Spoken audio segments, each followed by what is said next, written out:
Thank you. Ladies and gentlemen, good afternoon, and thank you so much for being here today to help our city mark Holocaust Memorial Day. It's a day when we remember and honour the many thousands who lost their lives in the Holocaust and in subsequent genocides. It is now 75 years since the liberation of Auschwitz-Birkenau, and many who survived to tell their stories have sadly passed away. But that does not mean their stories should be forgotten or allowed to fade from public view. We must always remember their suffering and make sure future generations continue the fight against oppression and hatred. When I was in this place last year, I spoke about my father and his being a soldier and being at the opening of a concentration camp. And like many soldiers, in order to save us from the horrors that he'd seen, he didn't mention much. But what he did bore witness to the truth of what he saw and the horror of what he saw. And that witness must be carried on from generation to generation. We must not forget the reality of what happened. Sadly, in the years since 1945, further genocides and atrocities have followed. We've seen horrors in Cambodia, Rwanda and Darfur, and this year also marks 25 years since the Bosnia genocide. Last year I was honoured to help our city pay tribute to victims of the Srebrenica genocide, a part of the Bosnian War that took place from 1992 to 95, claiming the lives of more than 100,000 people and forcing over 2 million from their homes.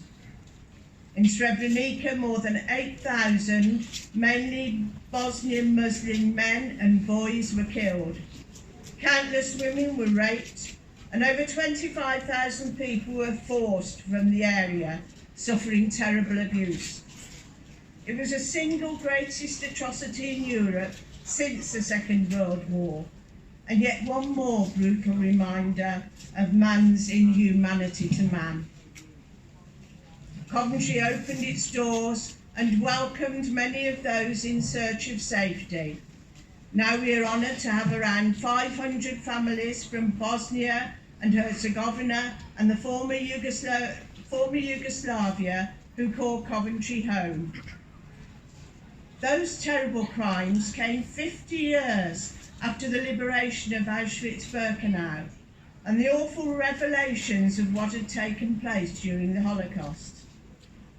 It's incredible to think that after all that time, and after hearing of such suffering, that hatred was allowed to grow once more and turn to genocide.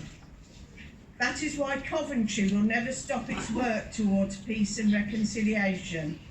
It is why we work with others around the world to bring people together in friendship and understanding. Today is a day when we seek to learn from the lessons of the past. And this year's theme is a very powerful one, as we are invited to stand together and show our unity.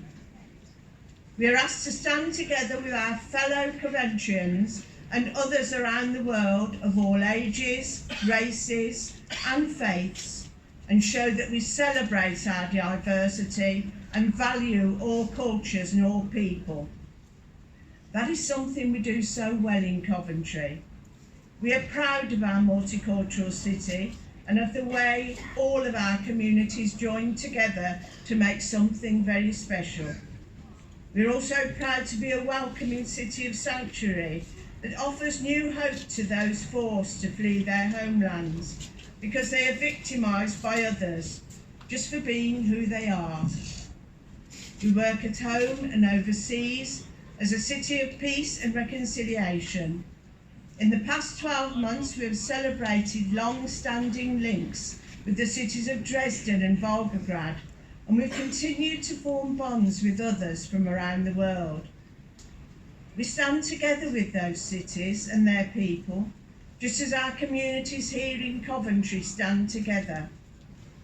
But even in our united city, we must always continue to take a stand against hatred and be alert to signs of prejudice and discrimination. Thank you to all those in our city who support that work towards peace, and including our many communities in Coventry, the people who've made our city their home. By becoming a part of our city, they've helped to show others the power of diversity and how our differences make us stronger. Thank you also to those who have made today possible, including our many young people taking part. That is such a powerful and moving symbol. And ladies and gentlemen, thank you again for being here to remember the millions of victims of genocide and pay tribute. Our thoughts are with them and their loved ones, and we promise them that despite the passing of the years, our message of unity will always remain strong. We will always stand together with others and work to banish hatred and aggression from our world. We will remember. My best wishes to you, all of you, for a happy and peaceful future. Thank you.